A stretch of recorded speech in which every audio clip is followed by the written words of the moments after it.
Hello students, how are you? My self Meet sir. तो students, आप सभी बच्चों का स्वागत है मेरे YouTube channel MG's maths tutorial पे।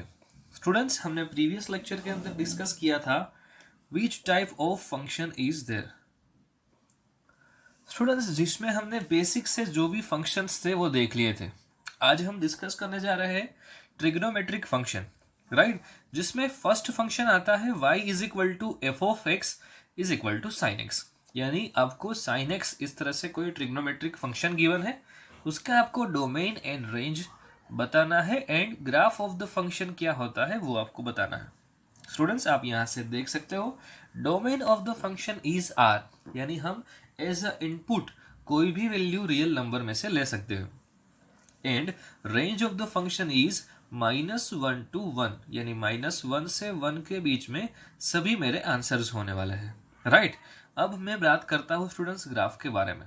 स्टूडेंट्स, आपको मालूम है यहाँ पे हमने third chapter trigonometric ratios and trigonometric function, ये हमारा थर्ड चैप्टर है जिसपे हम ये ट्रिग्नोमेट्रिक फंक्शंस के बारे में डिटेल में डिस्कस करेंगे। लेकिन अभी सिर्फ इसका ग्राफ डिस्कस कर रहे हैं यहाँ पे। आपको मालूम है स्टूडेंट्स, उसकी रेंज मुझे मिल रही है -1 to 1, यानी मैक्सिमम आंसर मुझे मिलेगा 1 एंड मिनिमम आंसर मिलेगा -1, जो आप यहाँ से देख सकते हो। सर, यहाँ पे कैसे मालूम पड़ेगा कि मैक्सिमम आंसर 1 आ रहा है, मिनिमम आंसर -1 आ रहा है? स्टूडेंट्स, आप देखो तो स्टूडेंट्स, हम यहाँ पे रेंज -1 से 1 ले रहे हैं, वो आपको ग्राफ से कैसे पता चलेगा?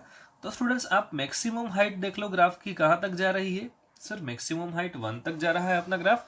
और अब मिनिमम हाइट देख लो बेटा ग्राफ की कहाँ तक जा रही है। सर, मिनिमम हाइट -1 तक जा रही है। यस, तो मेरा आंसर यानी रेंज का आंसर मिल जाएगा -1 to 1। आप यहाँ से भी देख सकते हो स्टूडेंट्स साइन का ग्राफ किस तरह से होता है। साइन π/2 पे आता है 1, उसके बाद π/2 से पाई में ये हो जाता है 0, उसके बाद पाई से 3π/2 में अगेन वो होता है -1 एंड 3π/2 से 2π के अंदर उसका आंसर आता है 0। यानी मुझे स्टूडेंट्स, अगर मैं 0 से राइट हैंड साइड पे जाता हूँ तो यहाँ पे मुझे मैक्सिमम वैल्यू मिलती है 1 एंड मिनिमम वैल्यू मिलती है -1। एज वेल एज अब हम बात करें 0 से लेफ्ट हैंड साइड, यानी 0 से लेफ्ट हैंड साइड जाते हैं तो आपका एंगल हो जाएगा माइनस। इसका मतलब -π/2 पे आपको आंसर मिल रहा है -1, एज वेल एज -π पे 0 मिल रहा है। एंड आगे आप जाओगे -3π/2 तो वहाँ पे आपको आंसर +1 मिलने वाला है। तो स्टूडेंट्स, ये हो गया साइन एक्स का ग्राफ। अब इसी तरह से हम डिस्कस करेंगे y is equal to F of X is equal to cos X. यानी आपको कोई फंक्शन ट्रिग्नोमेट्रिक गिवन है और वो फंक्शन है कोस एक्स, तो उसका ग्राफ कैसा होगा? सबसे पहले हम उसके डोमेन एंड रेंज के बारे में डिस्कस करते हैं और उसके बाद हम जाएंगे ग्राफ के ऊपर। स्टूडेंट्स, आप यहाँ से देख सकते हो domain of the function, it means मैं इनपुट वैल्यू कौन सी ले सकता हूँ। सर, आप इनपुट वैल्यू कोई भी रियल नंबर में से ले सकते हो। It means domain of the function is R and range of the function is -1 to 1। तो स्टूडेंट्स, अब हम ग्राफ के बारे में डिस्कस करते हैं। सर, यहाँ पे मुझे रेंज ऐसी मिलती है -1 to 1, यानी यहाँ पे भी मुझे सर -1 जितनी कम हाइट मिलेगी ग्राफ की और +1 जितना ग्राफ मैक्सिमम वैल्यू देगा। यस बेटा, आप यहाँ से भी देख सकते हो। आप ग्राफ में देखो स्टूडेंट्स, तो आपको मैक्सिमम हाइट मिल रही है 1 एंड आपको मिनिमम जो हाइट मिल रही है वो है -1। आप यहाँ से देख सकते हो स्टूडेंट्स। अगर मैं बात करूँ कोस 0 की, तो कोस 0 का आंसर आता है 1, एज वेल एज कोस π/2 की बात करें तो उसका आंसर आता है 0, कोस पाई का बात करें तो उसका आंसर आता है -1। अब कोस 3π/2 की बात करें तो उसका आंसर आता है 0 एंड कोस 2π की बात करें तो यहाँ पे मुझे आंसर मिलता है अगेन 1। ये बात हुई 0 के राइट हैंड साइड पे। अगर मैं बात करता हूँ 0 के लेफ्ट हैंड साइड पे वैल्यू किस तरह से मिलती है, तो कोस 0 की वैल्यू 1 होती है, कोस -π/2 की वैल्यू होती है 0, कोस -π की वैल्यू होती है -1 एंड -3π/2 की वैल्यू होती है 0। अगेन ये ग्राफ मेरा आगे जाएगा और -2π पे मुझे ये वैल्यू दे देगा 1। तो ये होता है ग्राफ ऑफ कोसेक। अब हम बात करते हैं students our next function y is equal to F of X is equal to 10x। This is our function. Okay students, अब हम 10x फंक्शन का डोमेन एंड रेंज क्या होता है उसके बारे में डिस्कस करते हैं। 10x फंक्शन का डोमेन होता है r -2n+1 into π/2 where the value of n is from i। i का मतलब होता है हम इंटीजर में से कोई भी वैल्यू n की ले सकते हैं। स्टूडेंट्स आपको यहाँ पे होगा कि सर ये r minus two N plus one into pi by two क्या है, तो समझो बेटा 10x फंक्शन जो भी है वो 10x फंक्शन किस तरह से बना हुआ है आपको मालूम है? सर मुझे मालूम है 10x अगर मेरा फंक्शन है तो हम 10x को इस तरह से रिप्रेजेंट कर सकते हैं sin x upon cos x। अब आप देखो स्टूडेंट्स, मैं यहाँ पे आपको एक बात नोट करवाना चाहता हूँ। वो बात कौन सी है? हम स्टूडेंट्स जानते हैं कोई भी अगर आपको फंक्शन गिवन है, अगर आप उसके डोमेन के बारे में डिस्कस कर रहे हो तो एक बात जानना जरूरी है। जब भी आप डोमेन लिखते हो किसी भी फंक्शन का तो आप अनडिटरमाइंड फॉर्म नहीं लिख सकते। इसका मतलब सर यहाँ पे हम एक बात जरूर बोल सकते हैं कि cos x की वैल्यू जीरो नहीं होनी चाहिए, उसके अलावा आप कोई भी वैल्यू इनपुट के तौर पे ले सकते हो। सर इसका मतलब क्या हुआ आप समझाओ। तो बेटा इसका मतलब ये होता है कि cos x का आंसर जिधर भी आपको जीरो मिलता है उधर आप वो वैल्यू नहीं इनपुट के तौर पे ले सकते, क्योंकि अगर cos की वैल्यू जीरो आ गई इसका मतलब आपका जो डिनोमिनेटर है वो जीरो हो जाएगा, और डिनोमिनेटर जीरो इसका मतलब तो क्या हो गया स्टूडेंट्स, ये जो आपका फॉर्म हो गया फंक्शन का वो अनडिटरमिनेट फॉर्म हो जाएगा। इसका मतलब स्टूडेंट्स आप cos x जिधर भी जीरो हो रहा है वो वैल्यू आप नहीं ले सकते। तो आपको मालूम होगा स्टूडेंट्स cos x की वैल्यू जीरो कहाँ पे होती है। cos x की वैल्यू ये ग्राफ से भी बता सकते हो सर, cos x की वैल्यू पाई बाई टू पे जीरो होती है, माइनस पाई बाई टू पे जीरो होती है, थ्री पाई बाई टू पे भी जीरो होती है, minus three pi by two पे भी जीरो होती है। इसका मतलब सारे odd numbers into pi by two आप ले लो सर। तो यहाँ पे मैंने वही लिखा हुआ है students, two N plus one, आप एन की जगह पे कोई भी वैल्यू ले लो नेचुरल नंबर में से या फिर इंटीजर में से, और इनके मल्टीपल में आप पाई बाई टू कर दो, तो ये आपको सारी वैल्यू जो आपको यहाँ पे दिख रही है जहाँ पे भी मेरा कोस फंक्शन जीरो हो रहा है वो सारी वैल्यू हम यहाँ से रिमूव कर रहे हैं। इसका मतलब ये सारी चीजें आपको हटा देनी है। कहाँ से हटा देनी है? इसके डोमेन में से। यानी 10 का डोमेन में इस तरह से लिख सकता हूँ, domain of the function is r minus two N plus one into pi by two. आपको समझ आ गया? अगर किसी भी ऑड नंबर को रिप्रेजेंट करना है तो हम इस तरह से रिप्रेजेंट करते हैं, टू एन प्लस वन या फिर टू एन माइनस वन, आप ये सिंबल यूज कर सकते हो। अगर मैं रेंज के बारे में डिस्कस करना चाहता हूं तो मुझे रेंज मिलती है आर। आर का मतलब सर, आर का मतलब तो ऑल रियल नंबर्स। यस बेटा, आर का मतलब होता है ऑल रियल नंबर्स। आप कोई भी नंबर्स ले सकते हो।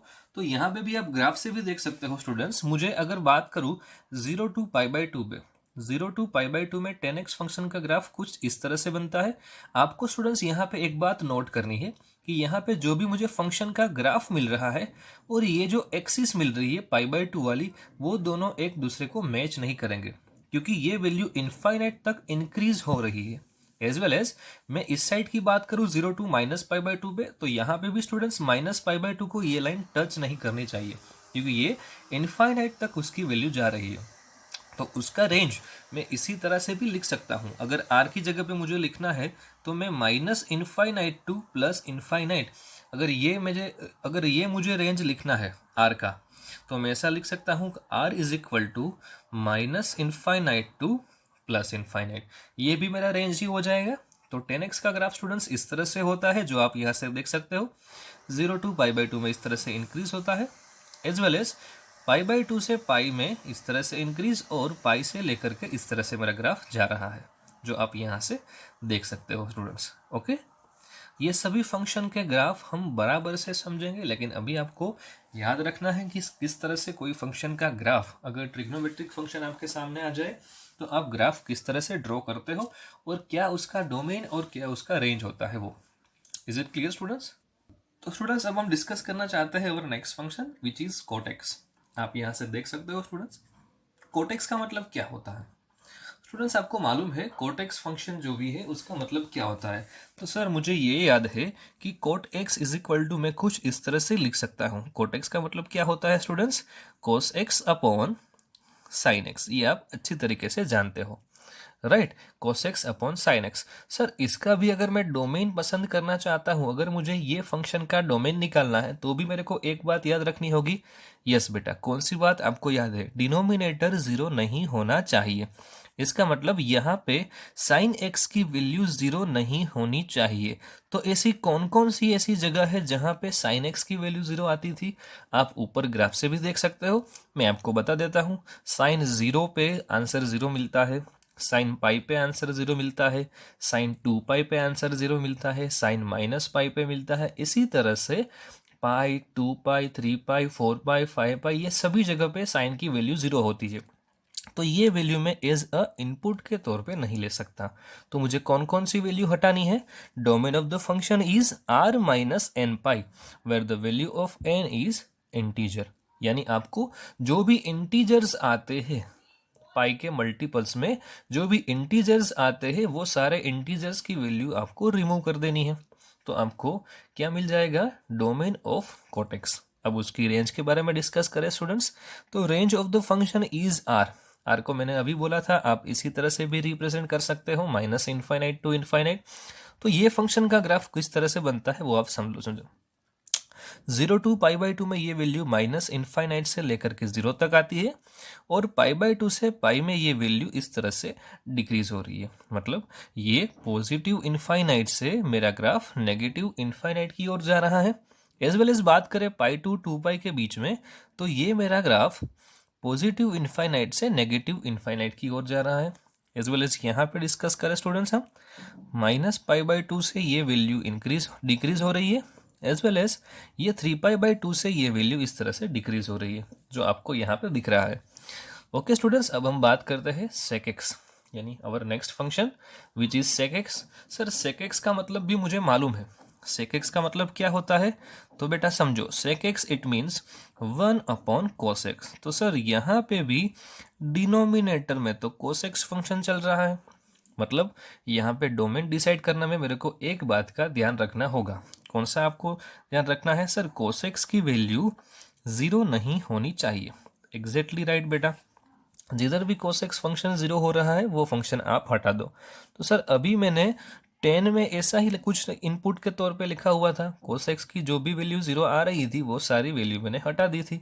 यस बेटा, तो आपको sec का डोमेन भी वही मिलने वाला है, r minus 2n plus 1 into pi by 2, where the value of n is come froms I means integer. अब उसकी रेंज मुझे क्या मिलती है? रेंज का मतलब मेरा answer, range is equal to r minus -1 to 1, यानी -1 और 1 के बीच में जो भी वैल्यू आ रही है उसको रिमूव कर दो। राइट, इसके बीच वाली सारी वैल्यू आप छोड़ दो, तो आपको कौन कौन सा आंसर मिलने वाला है? Minus infinite to -1 union 1 to infinite, यानी माइनस इनफाइनाइट से सारे आंसर्स आपके वैलिड है। कहाँ तक वैलिड है? -1 तक। -1 भी आप ले सकते हो, यूनियन 1 से इनफाइनाइट तक, यानी 1 से आप सभी आंसर्स ले सकते हो इनफाइनाइट तक। तो मेरा ग्राफ कुछ यहाँ पे इस तरह से बनता है। अगर बात करूँ माइनस पाई बाई 2 से पाई बाई 2 की, तो यहाँ पे स्टूडेंट्स हमें एक लाइन ड्रॉ करनी पड़ेगी। वो लाइन कौन सी है? 1 वाली लाइन। यहाँ पे दूसरी लाइन ड्रॉ करनी पड़ेगी -1 वाली, ये लाइन -1 की है। इन दोनों के बीच में मेरा आंसर्स कभी नहीं हो सकता। इसका मतलब स्टूडेंट्स, अगर बात करूँ यहाँ पे आपका 0 है स्टूडेंट्स, तो 0 से लेफ्ट हैंड साइड यानी माइनस पाई बाई 2 से पाई बाई 2 में आपको कुछ आंसर इस तरह से मिल रहा है, यानी माइनस इनफाइनाइट से ये इनफाइनाइट तक जा रहा है। एज वेल एज बात करें पाई बाई 2 से 3 पाई बाई 2, तो यहाँ पे आपका ग्राफ कुछ इस तरह से चल रहा है, यानी नेगेटिव इनफाइनाइट से -1 तक गया और 1 से फिर से नेगेटिव इनफाइनाइट तक। यहाँ की भी बात करें स्टूडेंट्स -3 पाई बाई 2 से माइनस पाई बाई 2 में, तो ये फंक्शन का ग्राफ नेगेटिव इनफाइनाइट से -1 तक गया और फिर से -1 से नेगेटिव इनफाइनाइट तक। तो ये हो गए मेरे सारे आंसर्स। अब हम बात करते हैं y is equal to F of X is equal to cosec. तो कोसेक एक्स का मतलब क्या होता है? सर मुझे मालूम है cosec X is equal to 1 upon sine X होता है। तो सर यहाँ पे भी डोमेन में मुझे ध्यान रखना पड़ेगा कि डोमेन में गलती से भी डिनोमिनेटर 0 नहीं होने चाहिए। अगर डिनोमिनेटर 0 हो गया तो वो अनडिफाइन हो जाएगा, यानी अनडिटर्मिनेट फॉर्म हो जाएगा। इसका मतलब मुझे क्या करना होगा? सर साइन एक्स जिधर भी 0 हो रहा है वो सारी वैल्यू आप रिमूव कर दो। इसका मतलब क्या? सर आपने कोटेक्स फंक्शन में भी यही किया था। यस, तो इसका जो भी डोमेन है वही तेरा डोमेन हो जाएगा। Domain of the function is R minus N pi, जो आप यहाँ से देख सकते हो। अब उसके रेंज के बारे में बात करें तो इसका और सेक एक्स का दोनों का रेंज इक्वल आता है आर माइनस माइनस 1 to 1, यानी -1 से 1 के बीच की सारी वैल्यू आपको छोड़ देनी है। तो आपका आंसर क्या होगा सर, -इनफाइनाइट टू 1 तक सारी वैल्यू ले लो और 1 से प्लस इनफाइनाइट तक की सारी वैल्यू आप ले लो। अब स्टूडेंट्स बात करें ग्राफ की ओर, तो जब भी मैं आंसर्स 1 से बड़ा लेता हूं तो पॉजिटिव इनफाइनाइट से, अगर 0 to π/2 की बात करें तो पॉजिटिव इनफाइनाइट से मेरा आंसर 1 तक आ रहा है। एज वेल एज π/2 से पाई की बात करें तो 1 से फिर से मेरा आंसर जा रहा है इनफाइनाइट की ओर। अब बात करें इंटरवल π to 2π, तो माइनस इनफाइनाइट से आंसर मेरा -1 तक आ रहा है और -1 से फिर से जा रहा है माइनस इनफाइनाइट तक। अब लेफ्ट साइड की बात करें, यानी माइनस वैल्यू पे क्या होता है, माइनस वैल्यू पे जब भी बात करते हैं -π से 0 के बीच में, तब क्या होता है, माइनस इनफाइनाइट से -1 तक ग्राफ जाता है और -1 से आप जा रहे हो माइनस इनफाइनाइट तक। एज वेल एज यहाँ पे बात करें स्टूडेंट्स हम कि -3π/2 यानी -π से 2π के बीच में, तो -2π क्या होगा, अगर -π से वैल्यू आ रही है नेगेटिव इनफाइनाइट तक, फिर से 1 हो रही है और 1 से 2π तक जब भी आपका इनपुट होता है तब आपको आंसर्स मिलते हैं माइनस इनफाइनाइट। तो स्टूडेंट्स ये हो गए सारे ट्रिग्नोमेट्रिक फंक्शन के ग्राफ, डोमेन एंड रेंज। हम अगला चैप्टर अपना जो भी है ट्रिग्नोमेट्रिक फंक्शन, उसमें ये सारे ग्राफ फिर से रिपीट करने वाले हैं। सारी वैल्यू जो आपको यहाँ पे दिख रही है वो वैल्यू किस तरह से आती है और हम ग्राफ किस तरह से ड्रॉ करते हैं। सर यही ग्राफ क्यों आता है, ये ग्राफ को ड्रॉ करने का तरीका कौन सा होता है, वो सारी बातें हम वो चैप्टर में डिस्कस करेंगे और इसी के रिलेटेड काफ़ी सारे एमसीक्यूज भी आते हैं। लेकिन ये जो चैप्टर है हमारा functions and relation and function students, उसमें आपको फंक्शन के तौर पे ट्रिग्नोमेट्रिक फंक्शन क्या होता है, उसका डोमेन एंड रेंज क्या होता है वो समझना जरूरी है। इसीलिए स्टूडेंट्स ये टॉपिक हमने ये चैप्टर में लिया हुआ है। तो स्टूडेंट्स अब हम बात करते हैं और another function which is exponential function, logarithmic function and rational function. तो स्टूडेंट्स आप यहाँ से देख सकते हो our exponential function y is equal to a raise to x। आपको कोई भी फंक्शन अगर a raise to x type का दिखे, इसका मतलब सर एक ही जगह पे क्या होगा, एक ही जगह पे बेटा कोई भी एक कांस्टेंट हो सकता है। आप एग्जांपल के तौर पे ले सकते हो 2 raise to x, it is the example of exponential function. अब इसका डोमेन क्या होगा सर, उसकी रेंज क्या होगी, तो इसे समझने की कोशिश करते हैं। चलिए स्टूडेंट्स आप यहाँ पे देखो, हम इनपुट के तौर पे यानी मेरा डोमेन हम आर में से यानी रियल नंबर में से कोई भी नंबर ले सकते हैं और मुझे आंसर्स जो भी मिल रहा है वो सारे आंसर्स कैसे हो गए 0 to infinite. Sir 0 to infinite का मतलब आपको आंसर कभी 0 से छोटा नहीं मिल सकता, 0 के करीब हो सकता है आपका आंसर लेकिन आपको आंसर 0 नहीं मिल सकता, राइट। और कोई भी पॉजिटिव वैल्यू आप इनफाइनाइट तक ले सकते हो, वहां तक आपको आंसर मिल सकता है। अब बात करते हैं ग्राफ के ऊपर। स्टूडेंट्स जब भी ग्राफ की डिस्कशन होती है तब आपको बहुत अच्छे तरीके से समझना होता है कि ये फंक्शन का हम ग्राफ किस तरह से ड्रॉ करते हैं। तो स्टूडेंट्स देखो, अगर मैं यहाँ पे जो आपको ए दिख रहा है, ए की वैल्यू 0 और 1 के बीच में ले रहा हूँ, इसका मतलब आप कोई भी वैल्यू आप अज्यूम करो, सर मुझे 0.5 लेनी है तो आप ए की वैल्यू 0.5 ले सकते हो। 0.5 को लिखने का तरीका होता है 1/2। अगर आपने 1/2 की x कोई भी डिग्री लिखी हुई है तो आपका ग्राफ कुछ इस तरह से बनेगा जो आप यहाँ से देख सकते हो, राइट। ये ग्राफ हो गया फंक्शन का। कब, जब a की वैल्यू 0 और 1 के बीच में आती है। अगर मैं ऐसा बोलूँ स्टूडेंट्स कि a की वैल्यू ग्रेटर देन 1 है, यानी 1 से कोई भी आप यहाँ पे इनपुट के तौर पे बड़ी वैल्यू ले रहे हो a की, तो क्या होगा स्टूडेंट्स, आपका ग्राफ कुछ इनफाइनाइट से इस तरह से इंक्रीज होगा। ये दोनों ग्राफ में डिफरेंट क्या है, ये ग्राफ है वो कंटिन्यूसली डिक्रीज हो रहा है और ये जो ग्राफ आपको दिख रहा है वो कंटिन्यूसली इंक्रीज हो रहा है। ये दोनों ग्राफ मैंने 1 के अकॉर्डिंगली बनाया हुआ है। इसका मतलब क्या हुआ, मेरा टर्निंग पॉइंट कौन सा हुआ 0,1, एज वेल एज यहाँ पे भी 0,1। आपको सिर्फ देखना है वैल्यू ऑफ ए क्या है, ग्रेटर देन 1 है तो आपका ग्राफ ये हो जाएगा, और वैल्यू ऑफ ए क्या है 0 और ए के बीच में होगी, 0 और 1 के बीच में होगी तो आपको ये ग्राफ मिलेगा। अब हम बात करते हैं लॉगरिथमिक फंक्शन की। लॉगरिथमिक फंक्शन को दिखाया जाता है y is equal to log x to the base e। अब उसका डोमेन क्या होगा, तो domain of this function is 0 to infinite, यानी आप यहाँ पे 0 कभी इनपुट के तौर पे नहीं ले सकते और आप कोई भी नेगेटिव नंबर यहाँ पे इनपुट के तौर पे नहीं ले सकते। अब इसकी रेंज के बारे में बात करते हैं। मुझे यहाँ पे रेंज जो मिलती है वो रेंज मिलती है R। तो आपको यहाँ से एक और बात भी नोट करनी है, सर इसका जो भी रेंज था वो इसका डोमेन है और उसका जो भी डोमेन था ये उसका रेंज है, राइट। अब उसके ग्राफ के बारे में डिस्कस करते हैं स्टूडेंट्स। ये फंक्शन का ग्राफ कुछ इस तरह से बन रहा है, यानी ये जो आप देख रहे हो 1,0 में से पास होता हुआ एक ग्राफ है, राइट। ये इस तरह से कर्व आ रहा है और ये कर्व 1,0 में से पास हो रहा है। आपको मालूम है स्टूडेंट्स, हम इनपुट की वैल्यू 0 से बड़ी ले रहे हैं तो ये वैल्यू 0 के नज़दीक जा सकती है, लेकिन कभी भी ये वैल्यू 0 नहीं होगी। एज वेल एज बात करें स्टूडेंट्स, जब भी हम यहाँ पे दूसरे फंक्शन की बात करें, अगर ये वैल्यू 0 और 1 के बीच में, अगर ये 1 से बड़ी वैल्यू होगी तो क्या होगा, तो जब भी आप इनपुट के तौर पे 1 से बड़ी वैल्यू ले रहे हो तो आपको आउटपुट कुछ इस तरह से मिल रहा है जो आप देख सकते हो। छोटी से छोटी वैल्यू ये कितनी तक, कहाँ तक ले सकता है, 1 के करीब तक। इज इट क्लियर और नॉट? ये हो गया graph of logarithmic function. Okay students, अब ये दोनों ग्राफ के बीच में डिफरेंस क्या है, तो ये ग्राफ कंटिन्यूअसली डिक्रीजिंग ग्राफ है और ये ग्राफ आपको दिख रहा है वो कंटिन्यूअसली इंक्रीजिंग है। इसका मतलब इसे हम डिक्रीजिंग फंक्शन बोल सकते हैं और इसे हम बोल सकते हैं इंक्रीजिंग फंक्शन। और next function is rational function. Rational का मतलब आप जानते हो स्टूडेंट्स, रेशनल फंक्शन किसे बोलते हैं। अगर कोई भी फंक्शन न्यूमरेटर एंड डिनोमिनेटर के फॉर्म में आपको दिख रहा है तो इसे आप रेशनल फंक्शन बोल सकते हो, जिसमें फर्स्ट फंक्शन जो भी है वो आपको न्यूमरेटर में मिलेगा और दूसरा फंक्शन जो भी आपको गिवन है वो आपको डिनोमिनेटर में मिलेगा।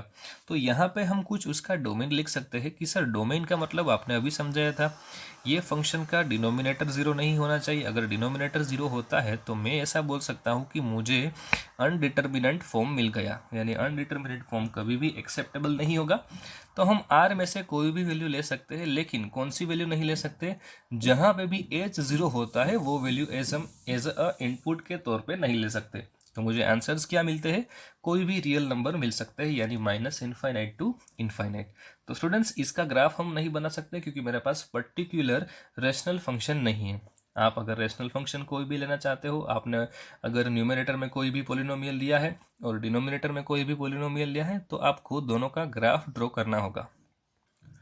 तो स्टूडेंट्स अब हम बात करते हैं even and odd function. Function even कब होता है और फंक्शन ऑड कब होता है, राइट।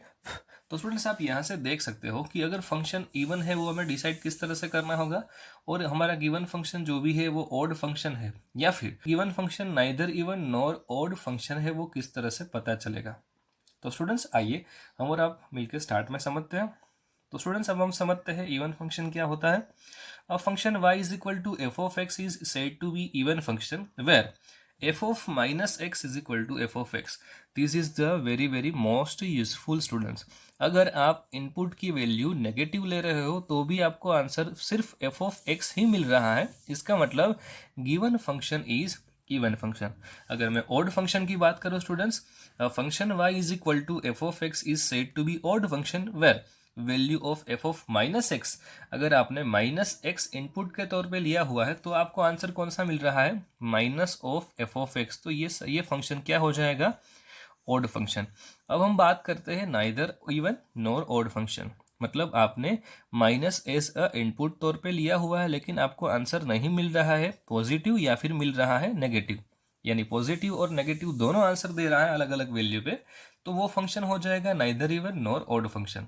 अब हम उसके एग्जाम्पल समझते हैं। इवन फंक्शन के एग्जाम्पल क्या है, तो स्टूडेंट्स आप यहाँ पे ये मेरा function y is equal to F of X कुछ इस तरह से गिवन है, आप यहाँ पे -x एज अ इनपुट के तौर पे ले सकते हो। अगर आपने -x इनपुट के तौर पे लिया स्टूडेंट्स तो आपको फिर से यही फंक्शन मिल जाएगा, मतलब f of -x is equal to आपको फिर से यही f ऑफ x मिल गया, इसका मतलब ये फंक्शन हो जाएगा even function. As well as हम इसकी बात करें y is equal to X square, तो यहाँ पे भी आप -x एज अ इनपुट तौर पे ले सकते हो, तो फिर भी आपको आंसर यही मिलने वाला है x स्क्वायर, तो ये फंक्शन हो जाएगा even function. As well as third example की बात करें x इंटू साइन एक्स, अगर आप माइनस ले रहे हो तो ये माइनस और ये माइनस होके प्लस हो जाने वाला है, इसका मतलब आपको फिर से यही फंक्शन मिल गया। इसका मतलब क्या हुआ students, f of -x is equal to आपको मिल रहा है f ऑफ x, तो हम बोल सकते हैं given function is even function. Okay, अब हम ओड फंक्शन के एग्जांपल के ऊपर बात कर रहे हैं। x इंटू कोस एक्स, अगर आप यहाँ पे माइनस ले रहे हो तो आपको आंसर क्या मिलने वाला है? स्टूडेंट्स, आपको मालूम है कि अगर यहाँ पे मैंने माइनस लिया हुआ है तो ये माइनस रहेगा और ये माइनस एक्स होगा, लेकिन कोस फंक्शन खुद इवन फंक्शन है, इसका मतलब ये आपको आंसर कुछ इस तरह से देगा, x इंटू कोस एक्स, लेकिन आगे आ जाएगा माइनस। तो यहाँ से आप देख सकते हो स्टूडेंट्स कि आपको एफ ऑफ माइनस एक्स का आंसर इस तरह से मिल रहा है, माइनस एफ ऑफ एक्स। तो ये हो जाएगा odd function. As well as बात करें X square into sine X, यहाँ पे एक्स स्क्वायर है इसलिए ये तो पॉजिटिव हो जाएगा, लेकिन साइन ऑफ माइनस एक्स है, इसका मतलब ये फंक्शन किस तरह से बनेगा, F of minus X is equal to minus of F of X. इसका मतलब स्टूडेंट्स हम बोल सकते हैं our given function is odd function. तो स्टूडेंट्स ये होता है odd and even function. Okay, thank you very much for watching this video.